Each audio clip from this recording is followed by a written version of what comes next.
नमस्कार दोस्तों, हम जो अपनी पूर्वालोकन सीरीज स्टार्ट किए थे, इसमें आज हम विज्ञान पूर्वालोकन का चौथा वीडियो प्रारंभ करने जा रहे हैं, जिसमें आज हम प्रारंभ करेंगे कोशिका। तो स्वागत है आपका अपने चैनल, जिसका नाम है केवल एग्जाम। आप हमारे चैनल को सब्सक्राइब कर सकते हैं। अगर आपको हमारा वीडियो पसंद आ रहे हैं तो वीडियो को लाइक कर सकते हैं। चलिए प्रारंभ करते हैं आज चौथा लेक्चर वीडियो अपना, जिसमें हम पढ़ेंगे कोशिका के बारे में। कोशिका जीवधारी की संरचनात्मक एवं क्रियात्मक इकाई है। इसमें में प्रायः स्वतः जनन की क्षमता होती है। कोशिका सिद्धांत स्लाइडेन एवं स्वान नामक वैज्ञानिकों ने प्रतिपादन किया था। जीवधारियों में दो प्रकार की कोशिकाएं, प्रोकैरियोटिक कोशिकाएं और यूकैरियोटिक कोशिकाएं पाई जाती हैं। तो जीवधारियों में कितने प्रकार की कोशिका पाई जाती हैं? दो प्रकार की कोशिका, प्रोकैरियोटिक और यूकैरियोटिक। कोशिका सिद्धांत किसने दिया था? कोशिका सिद्धांत दिया था स्लाइडे एवं तथा स्वान ने कोशिका सिद्धांत दिया था। प्रोकैरियोटिक कोशिकाओं में केंद्रक, केंद्रक कला, केंद्रिका, कलायुक्त, कोशिकांग इत्यादि नहीं पाए जाते हैं। इनमें आनुवंशिकी पदार्थ पाया जाता है, परंतु इससे हिस्टोन प्रोटीन संयुक्त नहीं होता है, जिसमें राइबोसोम उपस्थित होता है। कहने का मतलब ये है कि इस कोशिका में हिस्टोन प्रोटीन संयुक्त नहीं होता है, इसमें राइबोसोम उपस्थित होता है। इस प्रकार की कोशिका जीवाणुओं एवं नीली हरी शैवालों में पाई जाती हैं। इतना ध्यान रखना है, प्रोकैरियोटिक कोशिकाएं कैसी होती हैं? जो आपके जीवाणुओं और नीली हरी शैवालों में पाई जाती हों, और इसमें राइबोसोम भी उपस्थित होता है, प्लस इसमें केंद्रक, केंद्रक कला, केंद्रिका, कलायुक्त कोशिकांग इत्यादि नहीं पाए जाते हैं। और ध्यान रखना है, इसमें आनुवंशिकी पदार्थ भी पाया जाता है। जब तक हमको आनुवंशिकी पदार्थ नहीं मिलेगा तो हम उसका पूरा जीन के बारे में नहीं पता कर सकेंगे, इसलिए आनुवंशिकी पदार्थ पाए जाते हैं। अब आता है यूकैरियोटिक कोशिका। यूकैरियोटिक कोशिका में पूर्ण विकसित केंद्रक, केंद्रिका, कलायुक्त कोशिकांग इत्यादि उपस्थित होते हैं। इन कोशिकाओं में हिस्टोन प्रोटीन पाया जाता है। कैसा प्रोटीन पाया जाता है इन कोशिकाओं में? आप देखेंगे इन कोशिकाओं में मार्कर हम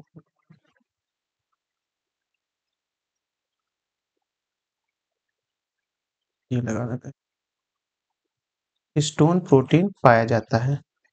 हिस्टोन प्रोटीन नहीं पाया जाता है प्रोकैरियोटिक कोशिकाओं में, वहीं यूकैरियोटिक कोशिकाओं में हिस्टोन प्रोटीन पाया जाता है। इस प्रकार की कोशिका पेड़ पौधे, जंतुओं, कुछ शैवालों इत्यादि में पाई जाती है।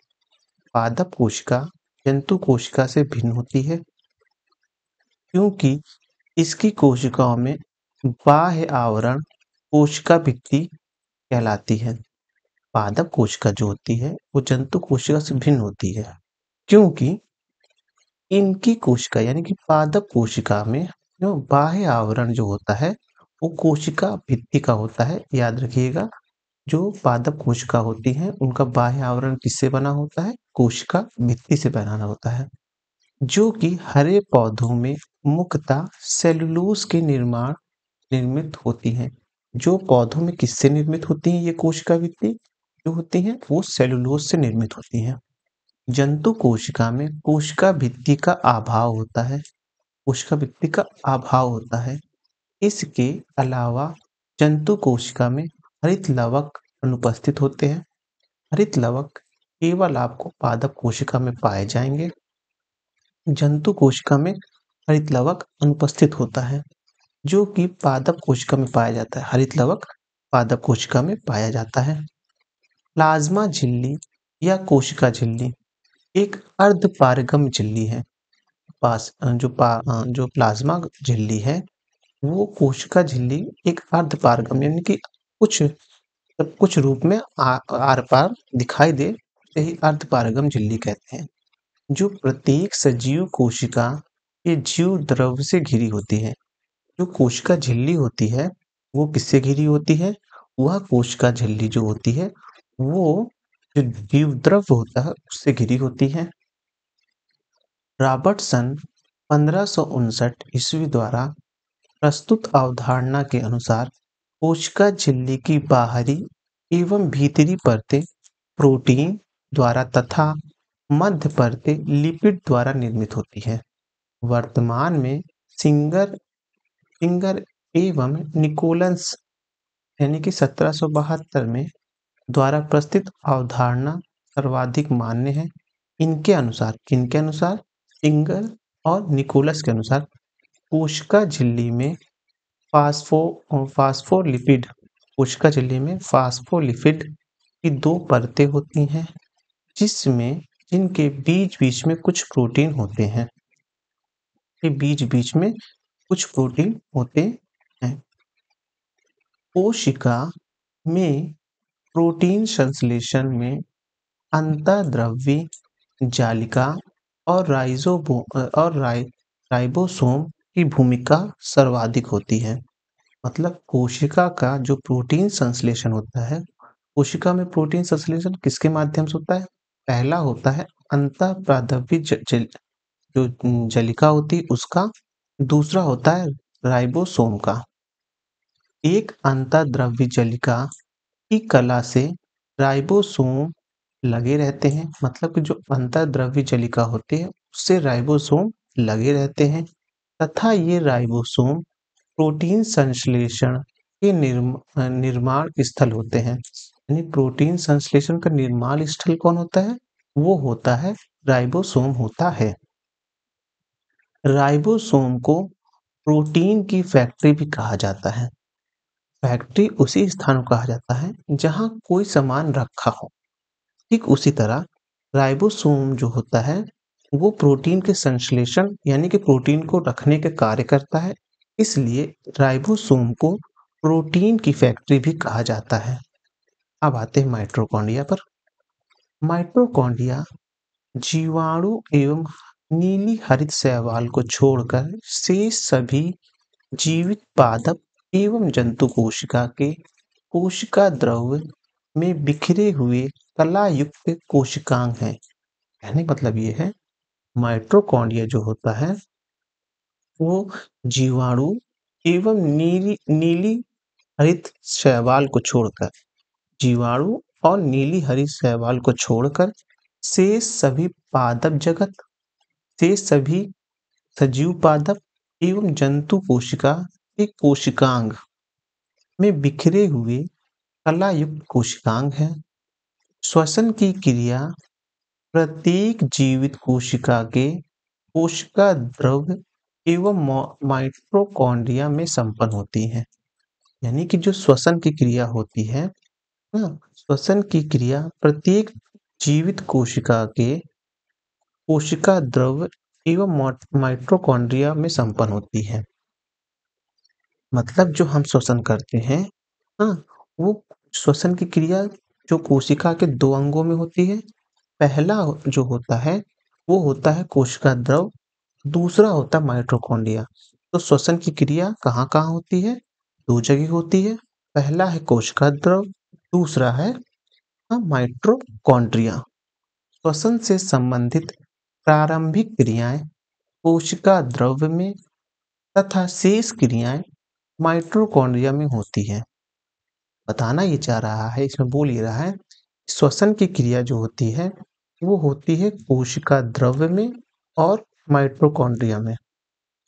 एक जो प्रारंभिक क्रिया श्वसन की होगी वह पहले होगी कोशिका द्रव में, उसके उपरांत ही माइटोकॉन्ड्रिया में श्वसन की क्रिया प्रारंभ होगी।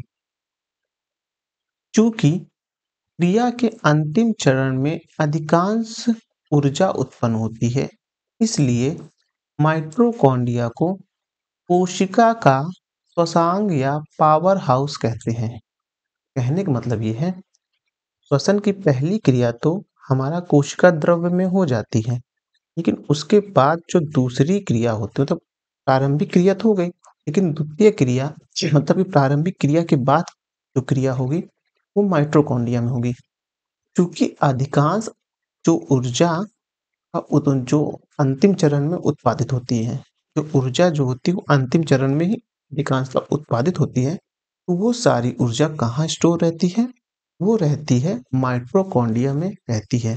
अब चूंकि वो माइटोकॉन्ड्रिया में स्टोरेज होती है ऊर्जा, इसलिए कोशिका का पावर हाउस किसे कहते हैं? माइटोकॉन्ड्रिया को कहते हैं। कोशिका श्वसन में अधिकतम एटीपी कोशिका को कोशिकीय श्वसन में जो कोशिका का श्वसन होता है उसे कोशिकीय श्वसन कहते हैं।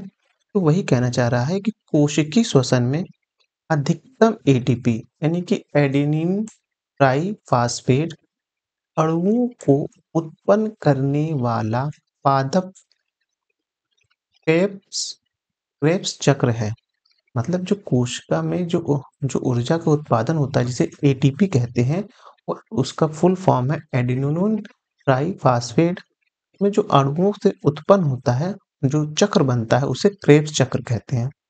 यह चक्र कोशिका के माइटोकॉन्ड्रिया में संपन्न होता है। अगर ऊर्जा माइटोकॉन्ड्रिया में बन रही है तो वो एक चक्र के द्वारा बन रही है। अब चक्र का नाम उसे कहते हैं क्रेब्स चक्र कहते हैं। चूंकि माइटोकॉन्ड्रिया में ही क्रेब्स चक्र हो रही है तो जाहिर सी बात है उसी में संपन्न होगी। इसीलिए कह रहा है यह चक्र कोशिका के माइटोकॉन्ड्रिया में संपन्न होती है। क्रेब्स चक्र कहाँ होती है?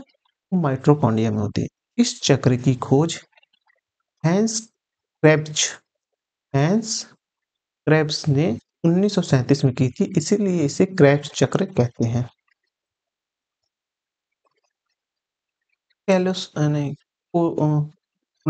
क्लोरोप्लास्ट क्लोरोप्लास्ट दूसरा टॉपिक क्या है इसमें? क्लोरोप्लास्ट। क्लोरोप्लास्ट में सौर ऊर्जा एटीपी में बदलती है। क्लोरोप्लास्ट में सौर ऊर्जा जो रहती है वो एटीपी में बदलती है। क्लोरोप्लास्ट एक पादप कोशिकांग है। अब आपको पता है जो पादप जगत होता है वह अपने भोजन का निर्माण सूर्य की किरणों से करता है। तो जाहिर सी बात है पादप में क्लोरोप्लास्ट पाया जाएगा। क्लोरोप्लास्ट जो होता है वो ऊर्जा को अपने अंदर अवशोषित करके उस ऊर्जा को एटीपी यानी एडेनिन ट्राइफॉस्फेट में कन्वर्ट करता है। फिर क्रेब्स चक्र चलता है और ये सब कहाँ चलता है? ये माइटोकॉन्ड्रिया में चलता है। क्लोरोप्लास्ट एक पादप कोशिकांग है जिसमें पर्णहरित या क्लोरोफिल नामक एक प्रोटीन युक्त जटिल रासायनिक यौगिक पाया जाता है।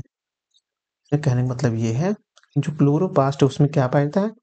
पर्णहरित एवं या क्लोरोफिल नामक एक प्रोटीन युक्त जटिल रासायनिक यौगिक पाया जाता है। यह वर्णक पत्तों के हरे रंग का कारक है।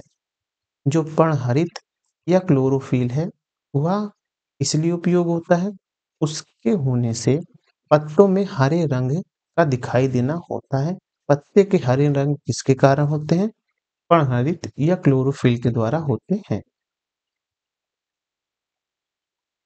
गोल्जी बॉडी या गोल्जी कॉम्प्लेक्स या गोल्जी उपकरण के नाम से भी जाना जाता है।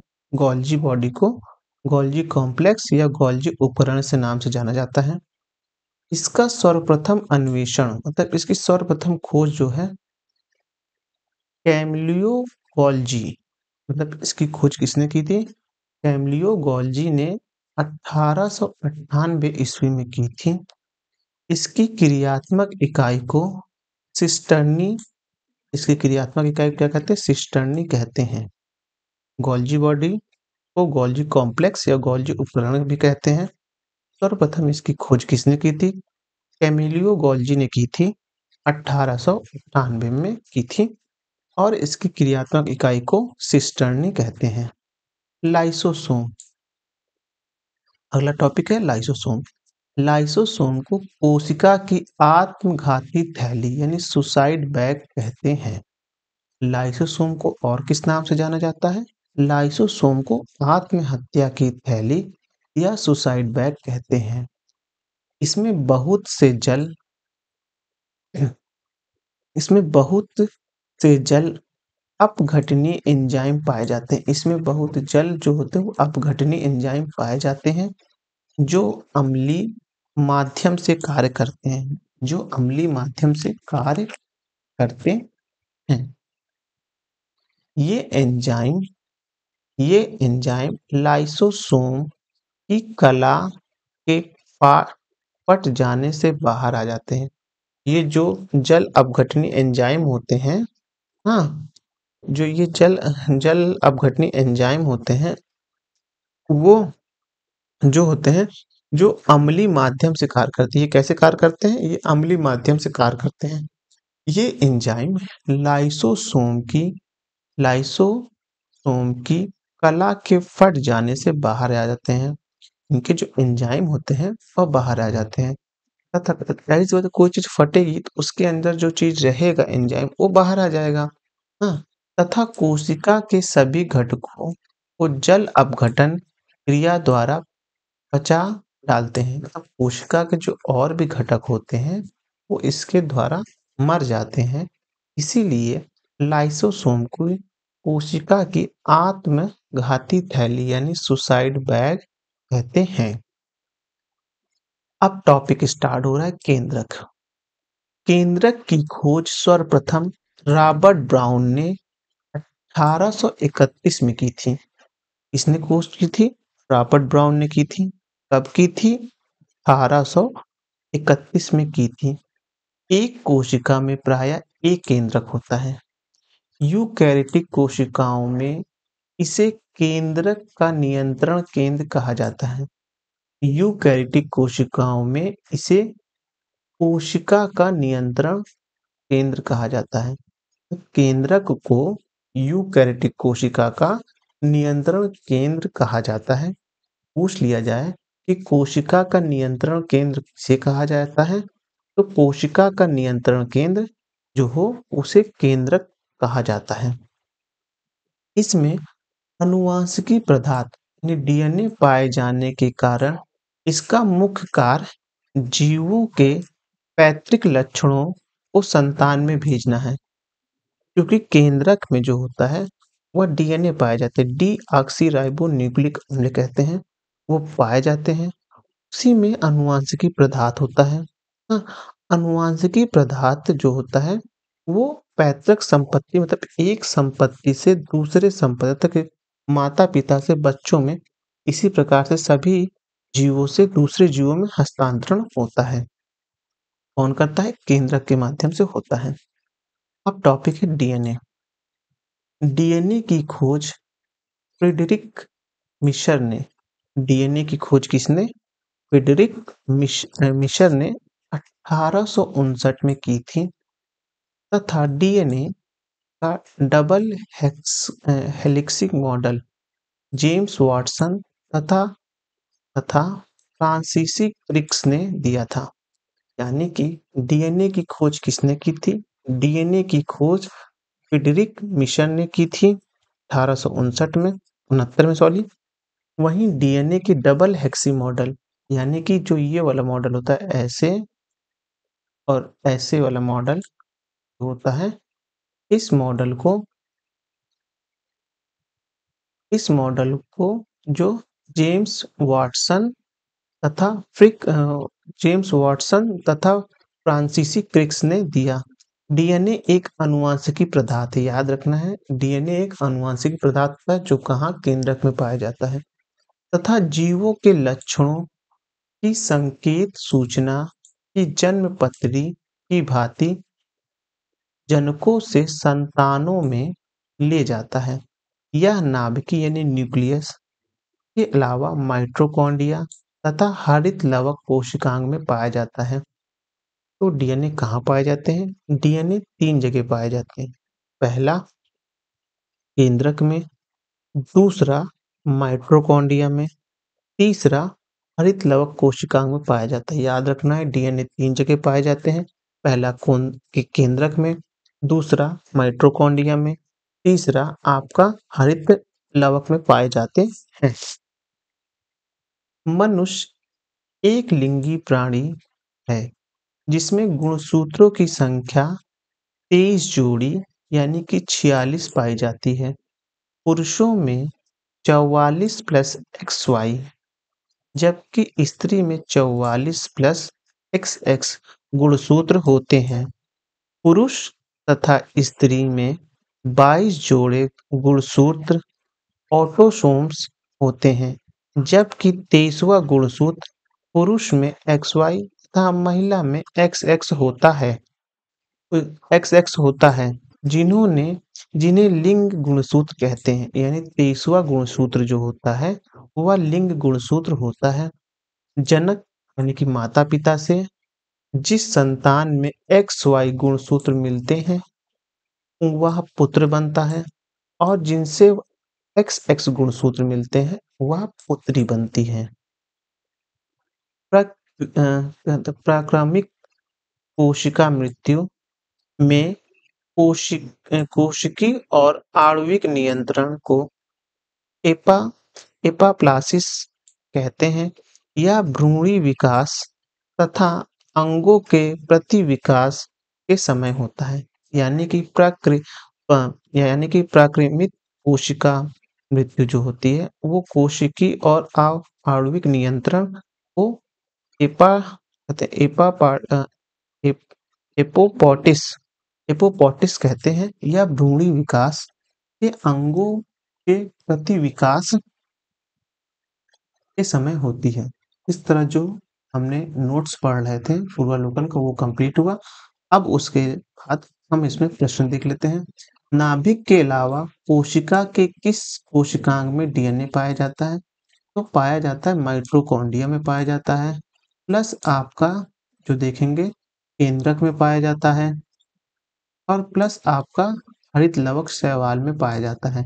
लेकिन इसमें आप देखेंगे तो केवल माइटोकॉन्ड्रिया दिया हुआ है, तो इसलिए इस आंसर का ये होगा। अगर मान लीजिए तीनों ऑप्शन लिखा होता, इसमें हरित लवक भी लिखा हो, यहाँ पास मान लीजिए हरित लवक लिखा होता, यहाँ पास केंद्रक लिखा होता और यहाँ पास लिखा होता कहते हैं माइटोकॉन्ड्रिया और नीचे एक ऑप्शन बन जाता, इसमें लिखा था उपयुक्त सभी, तो आपका ऑप्शन उपयुक्त सभी वाला हो जाता।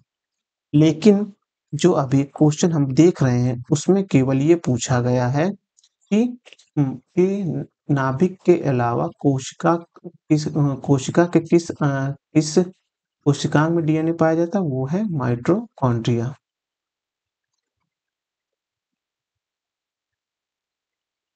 अब प्रश्न है, सौर ऊर्जा ATP में बदलती है। सौर ऊर्जा ATP में कहाँ पर बदलती है? वो बदलती है क्लोरोप्लास्ट में बदलती है। कहाँ बदलती है? क्लोरोप्लास्ट में बदलती है। ये हरित लवक शैवाल में पाए जाते हैं। क्लोरोप्लास्ट में सौर ऊर्जा ATP में बदलती है। क्लोरोप्लास्ट एक पादप कोशिका है जिसमें पर्णहरित या क्लोरोफिल नामक एक प्रोटीन युक्त जटिल रासायनिक यौगिक पाया जाता है। यह वर्णक पत्तों के हरे रंग का कारण बनता है। निम्नलिखित में से कौन सा कथन सही है? विषाणु सम एकल तंतु RNA अणुओं से बने होते हैं, यानी कि जो विषाणु होते हैं वो RNA से बने होते हैं। लेकिन इसमें ये ऑप्शन नहीं, कुछ कुछ जगह आप देखेंगे कि विषाणु DNA और RNA दोनों से बने होते हैं।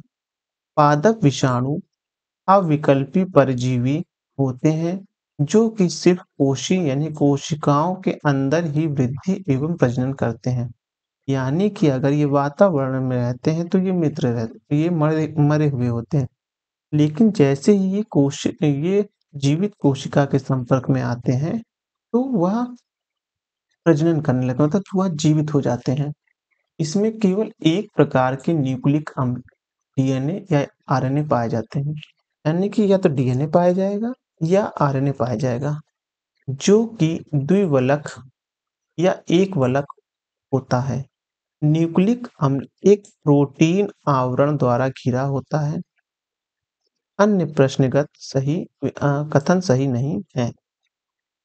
साधारण मानव के गुणसूत्र होते हैं, वो होते हैं आपके 46, यानी कि 23 जोड़े होते हैं। मानव शरीर की कोशिकाओं में पाए जाने वाले गुणसूत्र की संख्या होती है कितनी? 23 जोड़ी होती है। जीवों को अत्यधिक विभिन्नता का कारण है, तो वह है उत्परिवर्तन। जीवों की विभिन्नता का कारण क्या है? उत्परिवर्तन है। वैज्ञानिकों का एक समूह जो प्रकृतिवादी के सिद्धांत को आधुनिक रूप दिया, उसे नव डार्विनवाद कहते हैं। आधुनिक नव डार्विनवादियों के अनुसार जीनों में साधारण परिवर्तन के उपरांत नए जीव बनते हैं, जिससे उनमें विभिन्नताएं पाई जाती हैं। इन परिवर्तनों को उत्परिवर्तन कहते हैं। ये परिवर्तन स्पष्टतः वंशागत होते हैं तथा पीढ़ियों में वर्ण द्वारा नई जातियों की उत्पत्ति होती है। निम्नलिखित में से इसमें लिंग गुणसूत्र नहीं होते हैं। वह नहीं होते, छिपकली में आपका लिंग गुणसूत्र नहीं होते हैं, क्योंकि जब यह अंडे में रहते हैं तो इनका जो लिंग निर्धारण होता है वह वातावरण के तापमान के अनुसार होता है, ये याद रखिएगा। अब क्वेश्चन है 8वां। पादप कोशिका जंतु कोशिका से किस प्रकार भिन्न होती है? वह होती है कोशिका भित्ति के माध्यम से भिन्न होती है। पादप कोशिका जंतु कोशिका से भिन्न होती है क्योंकि इनकी कोशिका में बाह्य आवरण कोशिका भित्ति कहलाता है। ये जो कि हरे पौधे में मुख्यतः सेलुलोज की निर्मित होती है। जंतु कोशिका में कोशिका भित्ति का अभाव होता है। इसके अलावा हरे पौधे की कोशिकाओं को हरित लवक पाया जाता है, जंतु जबकि जंतु कोशिका में इसका अभाव होता है। जंतु कोशिका में निम्नलिखित में से क्या अनुपस्थित होता है? तो जंतु कोशिका में सेलुलोज की भित्ति की अनुपस्थिति होती है, क्योंकि ये पादप जगत में पाए जाते हैं। जैव जैव कोशिका का कौन सा भाग पावर हाउस कहलाता है? तो माइटोकॉन्ड्रिया पावर हाउस कहलाता है। माइटोकॉन्ड्रिया जीवाणु एवं नीली हरी शैवालों को छोड़कर शेष सभी सजीव पादप एवं जंतु कोशिका में पाए जाते हैं। श्वसन की क्रिया प्रत्येक जीवित कोशिका एक कोशिका द्रव एवं माइटोकॉन्ड्रिया में संपन्न होती है। श्वसन संबंधित प्रारंभिक क्रिया कोशिका द्रव में होती है तथा शेष क्रिया माइटोकॉन्ड्रिया में होती है, क्योंकि अंतिम चरण में सबसे ज्यादा ऊर्जा उत्पन्न होती है, इसलिए माइटोकॉन्ड्रिया को कोशिका का श्वसनांग या पावर हाउस कहा जाता है। 11वां प्रश्न है, निम्नलिखित में से किस कोशिकांग को कोशिका का पावर हाउस कहते हैं? वो है माइटोकॉन्ड्रिया। कोशिका का शक्ति स्रोत होता है, वह होता है माइटोकॉन्ड्रिया। 13वां प्रश्न है, प्लाज्मा झिल्ली बनी होती है। प्लाज्मा झिल्ली जो होती है आपकी, वह बनी होती है प्रोटीन और लिपिड दोनों की बनी होती है। तो ऑप्शन नंबर डी जो होगा वह सही होगा। ऑप्शन नंबर डी सही होता है। प्लाज्मा झिल्ली प्रोटीन और लिपिड की बनी होती है। प्रोटीन संश्लेषण में निम्न कोशिकांग में से किसकी भूमिका सबसे अधिक महत्वपूर्ण होती है? वह होती है अंतःद्रव्य झिल्लिका और राइबोसोम की होती है। 15वां क्वेश्चन है, मानव शरीर के किस अंग से लसिका कोशिका बनती है? तो वह बनती है तिल्ली से। लसिका कोशिकाएं एक प्रकार की श्वेत रक्त कणिकाएं होती हैं, जिनका निर्माण लसिका ग्रंथि, तिल्ली, थाइमस ग्रंथि तथा अस्थि मज्जा द्वारा किया जाता है। बी लिम्फोसाइट तथा टी लिम्फोसाइट लसिका कोशिकाओं के दो प्रमुख प्रकार हैं। अब प्रश्न 16वां प्रश्न देख लेते हैं। स्तंभ कोशिका अनुसंधान के क्षेत्र में नवीनतम विकास के संदर्भ में निम्नलिखित कथनों पर विचार कीजिए। पहला कथन है, बीज फूटी अवस्था में भ्रूण मानव स्तंभ कोशिका का एकमात्र स्रोत है। स्तंभ कोशिका स्तंभ कोशिकाएं बीज फूटन को नष्ट किए बिना प्राप्त की जा सकती हैं। स्तंभ कोशिका वस्तुतः अनंत काल तक स्वयं ही अपने पात्र सजीव हो सकती है। भारतीय अनुसंधान केंद्र ने कुछ कोशिका रेखांकों का भी सृजन किया है, जिन्हें कई प्रकार के ऊतकों को विकसित किया जा सकता है। ऑप्शन नंबर डी इसका 3 और 4 सही होगा। निम्नलिखित में से कौन सा कथन प्राणियों में स्तंभ कोशिका के प्रत्यारोपण के संदर्भ में सत्य है? तो ये असत्य है, ये केवल भ्रूण में पाई जाती है। स्तंभ कोशिका कहाँ? केवल भ्रूण लिखा हुआ है, केवल शब्द लिखा है, तो इस तरह केवल भ्रूण में भी नहीं पाई जा सकती, तो ये ऑप्शन सही होगा क्योंकि असत्य पूछ रहा है, तो ये आंसर सही होगा। और बल्कि ये इसके माध्यम से ये मतलब सही है, इस क्वेश्चन के जो पूछा है उसका आंसर ये सही है, लेकिन ये जो होता है स्तंभ कोशिका प्रत्यारोपण के बारे में ये देख लेते हैं। ये प्राणियों के जीवन भर स्वयं गुणन करती सही है। ये अंगों के क्षतिग्रस्त ऊतकों की मरम्मत करती है, ये भी सही है। ये कोशिका एक या अधिक प्रकार की विशिष्ट कोशिकाओं को बनाने की क्षमता रखती है, ये भी सही है। प्रकृमित प्रकृमित कोशिका मृत्यु के कोशिकी और आणविक नियंत्रण को कहते हैं, एडॉप्सिस कहते हैं। हमारे तंत्र में अधिकतम एटीपी अणुओं को उत्पन्न करने वाला पादप है, वह पादप है क्रेब्स चक्र, जो कि अ, माइटोकॉन्ड्रिया में चलता है क्रेब्स चक्र, उससे ही ऊर्जा एटीपी उत्पन्न होती है, ये पूछ रहा है। अब दूसरा जो हम पढ़ने जा रहे हैं वह है आनुवांशिकता। चलिए नोट्स देख लेते हैं। अगर आपने यहाँ तक वीडियो देख लिया है तो आपसे मेरी यह गुजारिश है कि आप हमारे चैनल को सब्सक्राइब करें और आपको वीडियो पसंद आ रही है तो वीडियो को लाइक करिए। आगे चलते हैं।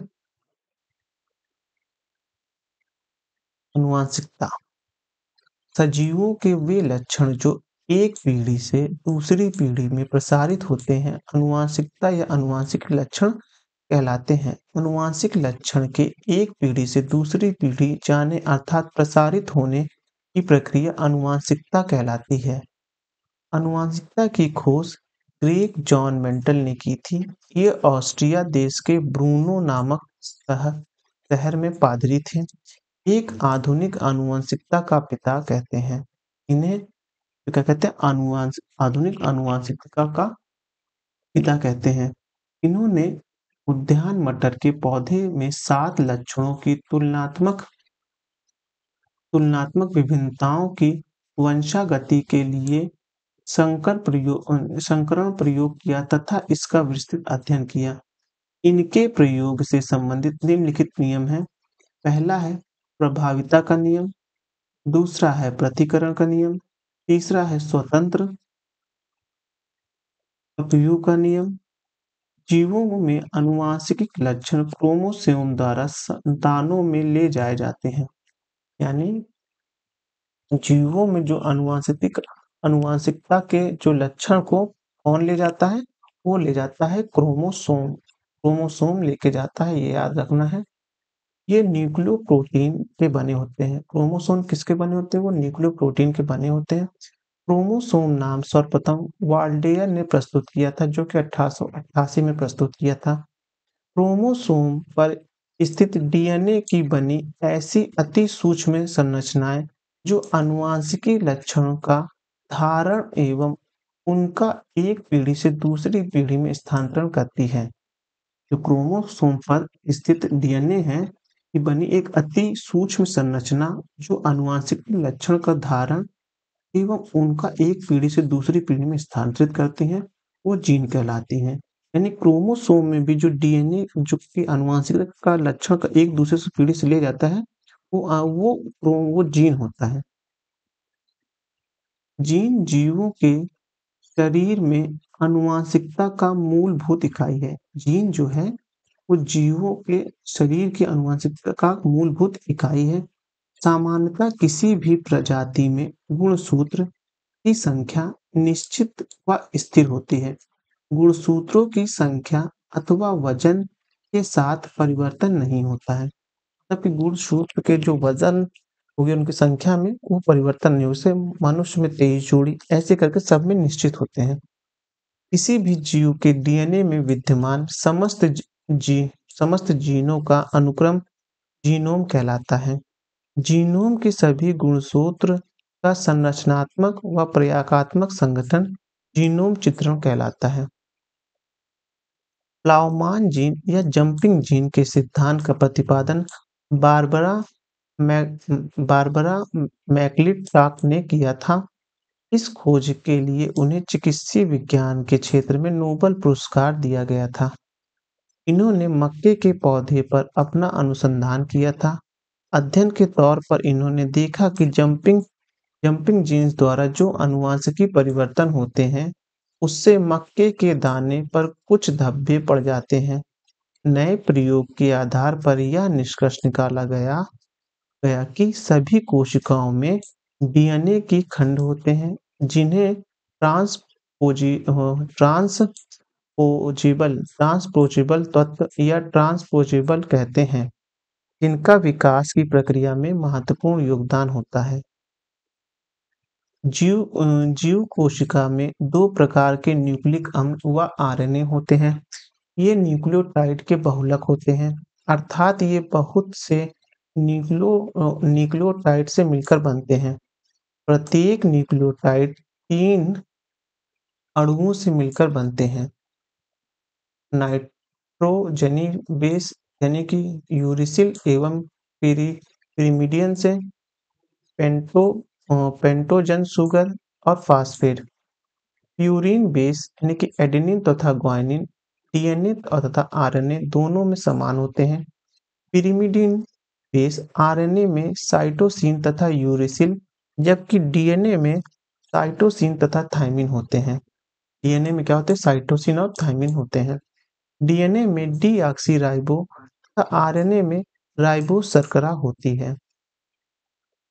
यह एक गलत धारणा है कि doctor James Watson, doctor Francis Crick, MHF Wilkins तथा फ्रैंकलिन नामक वैज्ञानिक ने डीएनए की खोज की थी। वस्तुतः वस्तुतः इन वैज्ञानिकों ने एक्स-रे विश्लेषण द्वारा 1953 में डीएनए की कुंडलीकार विन्यास प्रस्तुत किया। वास्तव में डीएनए की पहचान सर्वप्रथम 1859 में स्विस रसायनशास्त्री फ्रेडरिक मिशर ने की थी।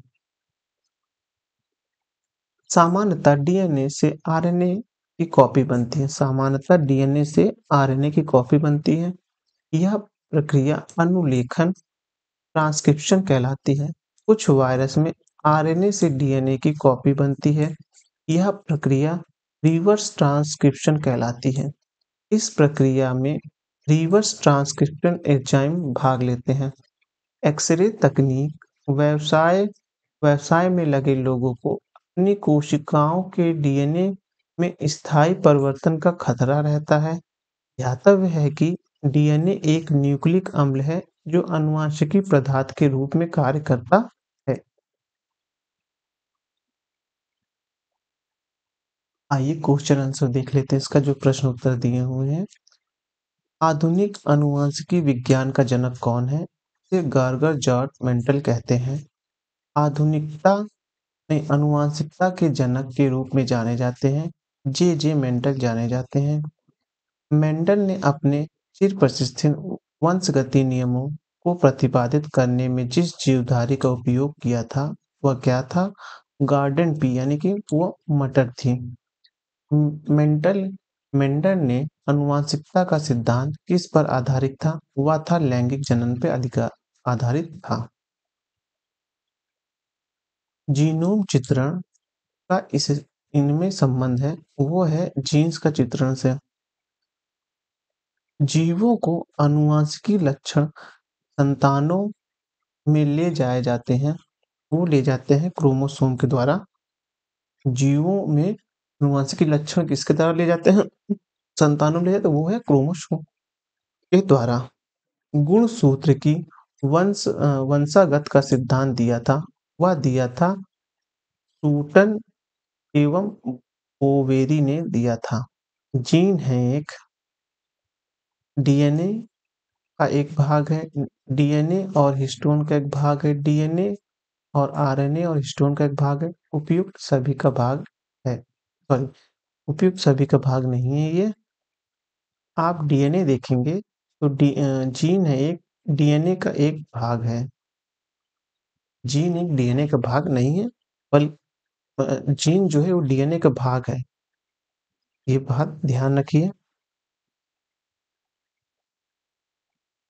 जीन के भीतर अनुक्रम आधार में परिवर्तन कहलाता है, वो कहलाता है उत्परिवर्तन कहलाता है या उत्परिवर्तन कहलाता है।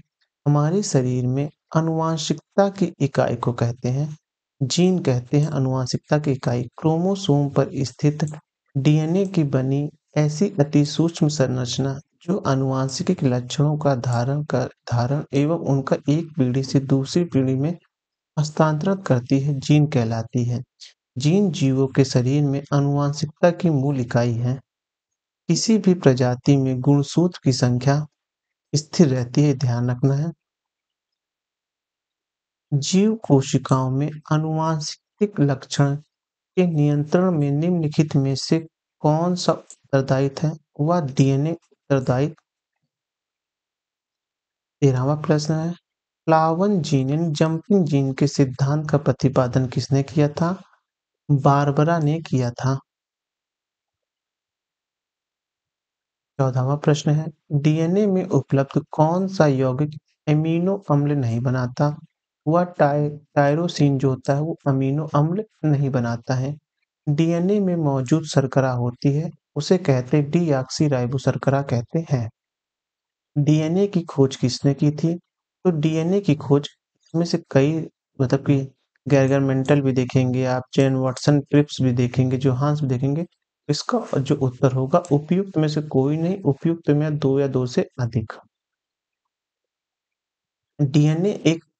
डीएनए की द्विकुंडली संरचना किसके द्वारा दी गई? वह दी गई थी आपका वाटसन एवं क्रिप्स के द्वारा। द्विकुंडली संरचना दी गई थी और कब दी गई थी? 1953 में दी गई थी। राइ राइबोज राइबोज़ोम राइबोजोनियम होते हैं, वो होते हैं आरएनए। जो राइबोसोम होते हैं वो क्या होते हैं? आरएनए होते हैं। अग्रलिखित अग्रलिखित अग्रलिखित व्यवसाय में लगे व्यक्तियों को कौन से व्यक्तियों को अपनी कोशिका या डीएनए में स्थायी परिवर्तन के लिए देखा जा सकता है? कार्बन 14, एक्सरे तकनीक, कोयला खनन या रंग रेज, मतलब इसमें एक्सरे वाले में होगा। ऑप्शन नंबर 2 क्या दिया हुआ है? हाँ, एक्सरे तकनीक वाला कोई परिवर्तन के लिए मानव का ऑप्शन नंबर ए सही है। अब देखने जा रहे हैं हम अपना तीसरा पार्ट जो है जैव उर्वरक। जैव जैव उर्वरक को देखने जा रहे हैं। जैव उर्वरक सूक्ष्म जीवों या जीवाणुओं से युक्त खाद्य है। इन खाद्यों में मौजूद लाभकारी सूक्ष्म जीवाणु वायुमंडल में पहले से विद्यमान नाइट्रोजन को फसलों में उपलब्ध कराते हैं। ये मिट्टी में मौजूदा अघुलनशील फास्फोरस को जल में घुलनशील बनाकर पौधों की उपलब्ध कराने का कार्य करते हैं। वैज्ञानिक प्रयोगों द्वारा यह सिद्ध हो चुका है कि जैव खाद के प्रयोग से 30 से 40 ग्राम नाइट्रोजन प्रति हेक्टेयर भूमि को प्राप्त हो जाती है तथा 10 से 20% तक बढ़ जाती है। फास्फोबैक्टीरिया या माइकोराइज़म नामक जैविक उर्वरक के प्रयोग से खेत में फास्फोरस की उपलब्धता 20 से 30% बढ़ोतरी होती है। जैविक खाद के प्रयोग से पर्यावरण सुरक्षित होता है। इससे फसलों में मृदा-जन्य रोग नहीं होते हैं तथा खेतों में लाभकारी सूक्ष्मजीव की संख्या बढ़ती है। अध्ययन की सुविधा हेतु जैव उर्वरकों को निम्नलिखित 4 भागों में बाँटा जा सकता है। नाइट्रोजन स्थिरीकरण करने वाले जैव उर्वरक इसमें इसमें देखेंगे राइज़ोबियम, एज़ोटोबैक्टर, एज़ोस्पिरिलर, एसेटोबैक्टर, नीली हरी शैवाल तथा एज़ोल हैं। फास्फोरस को घुलाने वाले उर्वरक इसमें बैसिलस कहते हैं, स्यूडोमोनास और हैं, उसके बाद एस्परजिलस है। कंपोजिट एक्सीलरेटर्स में आप देखेंगे इसमें है सेलुलोलिटस, फिर है लिंगोनोटिक्स है। पौधों की वृद्धि को प्रोत्साहित करने वाले राइजोबैक्टीरिया ये है स्यूडोमोनास की प्रजाति के हैं। नीली हरी शैवाल एजोला का एजोला का साचरी है और इसे साथ में मिलने से अच्छी उर्वरकता प्राप्त होती है। नीली हरी शैवाल एक सूक्ष्म प्रोकैरियोटिक शैवाल होते हैं, जबकि एजोला एक जलीय फर्म है। जिनकी पत्तियों की पृष्ठ सतह पर पाई जाने वाली गुहिकाओं में होने वाले साइनोबैक्टीरिया यानी कि एनाबीना एजोला की मदद से नाइट्रोजन स्थिरीकरण का उपज क्षमता में वृद्धि में सहायक होती हैं। दलदली फसलों यथा चना, मटर, सेम और अरहर आदि में मूल ग्रंथियों में विभिन्न प्रकार के जीवाणु पाए जाते हैं जो नाइट्रोजन स्थिरीकरण में सहायक होते हैं। धान के खेत प्रायः नाइट्रोजन की कमी में होते हैं, जिनकी पूर्ति हेतु मुख्यतः यूरिया, नीली हरी शैवाल, एजोला आदि का प्रयोग होता है। विभिन्न फसलों में अलग-अलग तरह के बैक्टीरिया पाए जाते हैं जो नत्रजन या नाइट्रोजन स्थिरीकरण के लिए उत्तरदायी होते हैं। सोयाबीन में राइजोबियम जैपोनिक्स होते हैं। तीन पत्तिया घास में राइजोबियम ट्राइफोली होता है। लुसार्न में राइजोबियम मेलीमूती होता है। जलनी फर्म में एनाबिया होता है और गुन्नेरिया में और एजोला में गुन्नेरा मैक्रोफाइल होता है और नोस्टोको मास्कोरम है। दूधारू पशुओं पर किए जाने वाले प्रयोग से ज्ञात हुआ है कि जब पशुओं को उनके दैनिक आहार के साथ 1.5 से 2 किलोग्राम एजोला प्रतिदिन दिया जाता है तो दुग्ध उत्पादन में 15 से 20% की वृद्धि दर्ज की जाती है। कंपोजिट निर्माण के समय गड्ढों में अपशिष्ट पदार्थों की निम्नीकरण प्रक्रिया को केंचुआ व अति सूक्ष्म जीव जैसे कवक, जीवाणु आदि तेज करने में सहायक होते हैं, ना कि धीमा करने में। प्रश्न देख लेते हैं, निम्नलिखित में से किस या किन इनका उपयोग जैव उर्वरक के रूप में किया जाता है? एजोला, नीली हरी शैवाल और अल्फांको। तो एजोला और नीली हरी शैवाल का प्रयोग किया जाता है। निम्नलिखित में से कौन जैव उर्वरक के रूप में प्रयोग किया जाता है? तो वो होता है एजोला होता है और नीली हरी शैवाल होता है और राइजोबियम होता है। तो यानी उपयोग सभी इसका आंसर होगा। निम्नलिखित में से कौन सा एक जैव उर्वरक का स्रोत है? वो एजोला जो है ये जैव उर्वरक का स्रोत है। निम्नलिखित में से कौन एक जैव उर्वरक है? वो जैव उर्वरक आप देखेंगे एजोला है। निम्नलिखित में से कौन से जैव उर्वरक 2,4-D जो एक कृत्रिम वो है जैव उर्वरक कृत्रिम उर्वरक है, जैव नहीं होगा। निम्नलिखित में से कौन जैव उर्वरक के रूप में प्रयुक्त होता है या होते हैं? एजोला होता है, नीली हरी शैवाल होते हैं, ये दोनों होते हैं। निम्नलिखित में से कौन सा नाइट्रोजन स्थिरीकरण करने वाले जीव नहीं है?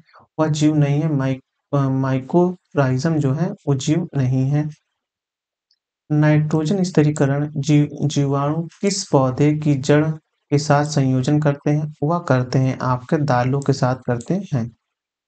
पौधों में पौधों के द्वारा ली जाने वाली नत्रजन का रूप है, वह रूप है आपका नाइट्रेट का है। पशुओं विशेषतः दुधारू गौ के अनुपूरक भोजन के रूप में प्रयुक्त जैव उर्वरक है, वह है एजोला है। निम्नलिखित में से कौन सुमेलित नहीं है? वह नहीं है ए, एजोटो एजोटोबस्ट जैव कीटनाशक है। निम्नलिखित किस फसल में नीली हरी शैवाल मुख्यतः जैव उर्वरक के रूप में प्रयोग होती है? तो नीली हरी शैवाल को धान के खेत में उपयोग होती है। नीली हरी शैवाल का प्रयोग नाइट्रोजन आपूर्ति हेतु किया जाता है, वह किया जाता है धान के खेत में किया जाता है। निम्न के साथ मिलने से एजोला एक अच्छा उर्वरक होता है, वह होता है नीली हरी शैवाल के साथ होता है। एजोला बहुधा जैव उर्वरक के रूप में प्रयोग किया जाता है क्योंकि इसका साझारी होता है नीली हरी हरी शैवाल। एजोला एक है, वो आप देखेंगे एजोला जो है एक जलीय फर्म है। जलीय फर्म जिसे जैव उर्वरक के रूप में प्रयोग किया जाता है वो है एजोला। निम्नलिखित में से कौन से सूक्ष्मजीवी जैव उर्वरक के रूप में प्रयोग होते हैं? वो होता है साइनोबैक्टीरिया जो होते हैं वो प्रयोग होते हैं। 18वां प्रश्न है, निम्नलिखित में से कौन से सूक्ष्मजीव जैव उर्वरक के प्रयोग में होते हैं? वो होते हैं साइनोबैक्टीरिया होते हैं। फलों उत्पादन में नाइट्रोजन उपयोग क्षमता की वृद्धि की जाती है, वह की जाती है उर्वरक की मात्रा के बार-बार प्रयोग से, नाइट्रोजन अवरोधक से, नाइट्रोजन धीरे-धीरे छोड़े जाने वाले उर्वरक के रूप में। ऑप्शन नंबर डी जो होगा सही होगा। सोयाबीन में नाइट्रोजन स्थिरीकरण के लिए जिम्मेदार बैक्टीरिया के रूप में आप देखेंगे राइजोबियम जैपोनिस है। खेतों में बायोचार का उपयोग होता है। हाँ, वो होता है आपका तो देखेंगे आप बायोचार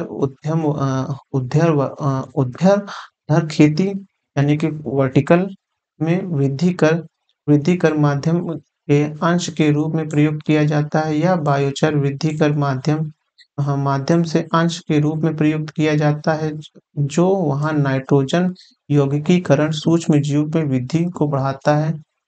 जब बायोचार वृद्धि कर माध्यम से अंश के रूप में प्रयुक्त किया जाता है तब वह उस वृद्धि कर माध्यम से जल धारण क्षमता को अधिक लंबे समय तक बनाए रखने में सहायक होते हैं। तो तीनों जो है आंसर सही है। ये क्वेश्चन आईएएस प्री 2020 में पूछा गया था।